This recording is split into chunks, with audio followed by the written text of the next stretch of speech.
The ongoing Syrian conflict has made many nations in the region fear its repercussions, but in neighbouring Lebanon, people are already feeling them. Clashes between those supporting and opposing Syria's President Assad have become a common sight on Lebanese streets, and everything points at the country being dragged into the war even further. OT's Lucy Kafanov explains. Another day, another battle in Syria. It's a war that has taken on increasingly sectarian tones that some fear could engulf neighboring countries. It's the states outside that are more vulnerable, the neighbors of Syria that could be said to be more vulnerable than Syria itself to conflagration into civil war. Lebanon stands right in the path of the blast waves. Lebanon fought its own civil war on sectarian lines for 15 years, and now the Syrian conflict is literally spilling across its border. Syrian troops have carried out incursions into Lebanese territory, while rebels take shelter in Lebanese towns. It has aggravated unhealed wounds from the past, stirring fears of a new civil war. This already has had effect here in Lebanon. It is polarized the politics of Lebanon. It is resulted in conflicts that have taken place in Tripoli.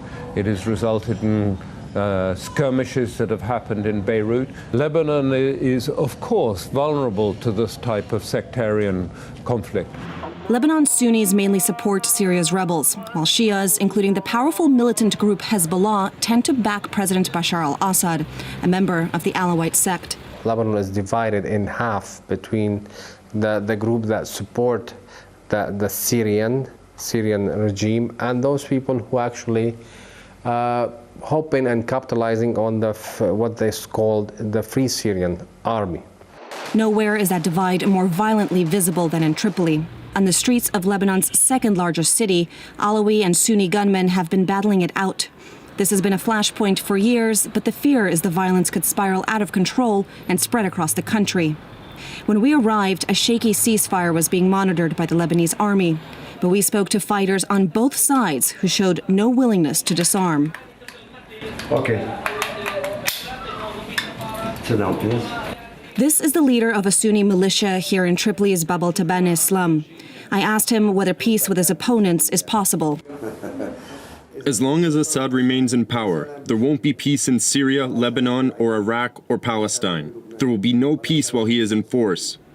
In neighboring Jebel Mohsen, an Alawite fighter shows me the destroyed remains of his home. When asked to explain the recent fighting with his Sunni neighbors, this was his response. We are defending ourselves against machines of terror and mercenaries who are being brought in from abroad. Even the push to defend Islam's most unifying figure, the Prophet Muhammad, wasn't enough to bridge Lebanon's sectarian divide. In Beirut, separate protests against an anti-Islam video. Hezbollah turned tens of thousands of Shias to the streets. Days later, a hardline Sunni cleric gathered his own supporters in the capital. They may have been united in their outrage, but protesters carried flags that left no doubt which side of the Syrian divide they're on. For now, Lebanon is holding together, but some residents here wonder whether this is just the calm before the storm. All the Syrian Sunnis and Shias are going to come into Lebanon. They're going to start a revolution in the streets here, and then Hezbollah and Amal and everyone are going to fight over the streets and like that. So it's going to end in havoc.